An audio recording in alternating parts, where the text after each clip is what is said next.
Hello বন্ধুরা, how are you? তোমরা কেমন আছো? তোমরাও নিশ্চয়ই ভালো আছো। আমিও ভালো আছি।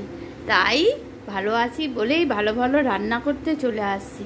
আজকে দেখো, আমি চিকেন চাপ দিয়ে ফ্রাইড রাইস খাবো। এই ফ্রাইড রাইসটার জন্য আমি চালটা, দেরাদুন রাইস, আমি চালটা 1.5 ঘন্টা 2 ঘন্টা আগে ভিজিয়ে রেখেছিলাম।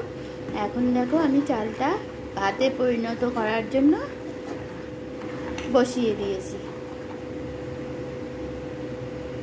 এখনো হয়নি, আমি ঢেকে দিচ্ছি। আর এখানে আমি ফ্রাইড রাইসের জন্য যে ফ্রাইগুলো তৈরি করব, সেইগুলো আমি এখানে কেটে নিয়েছি। এখানে আমি বড় সাইজের একটা ক্যাপসিকাম কেটে নিয়েছি।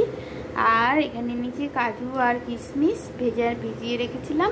আর এখানে 2-3টে এলাচ, লবঙ্গ, দারচিনি। আর এখানে বিনস আর গাজর আমি সুন্দর করে ছোট ছোট করে স্লাইস করে কেটে নিয়েছি। আর গাজরগুলো কিউব করে কেটেছি। এবার আমি তেলের মধ্যে ফোড়নগুলো আস্তে আস্তে দিয়ে দেবো।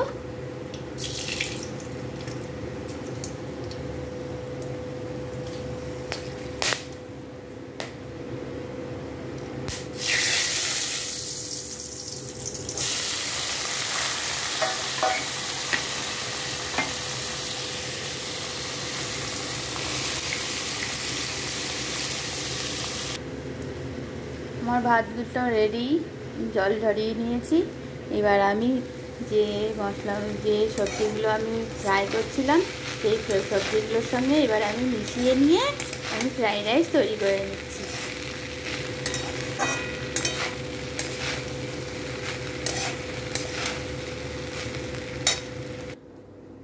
হ্যালো বন্ধুরা, দেখো আমার ফ্রাইড রাইস, চিকেন চাপ দিয়ে ফ্রাইড রাইস খাওয়ার জন্য আমার ফ্রাইড রাইস একদম পুরোপুরি রেডি।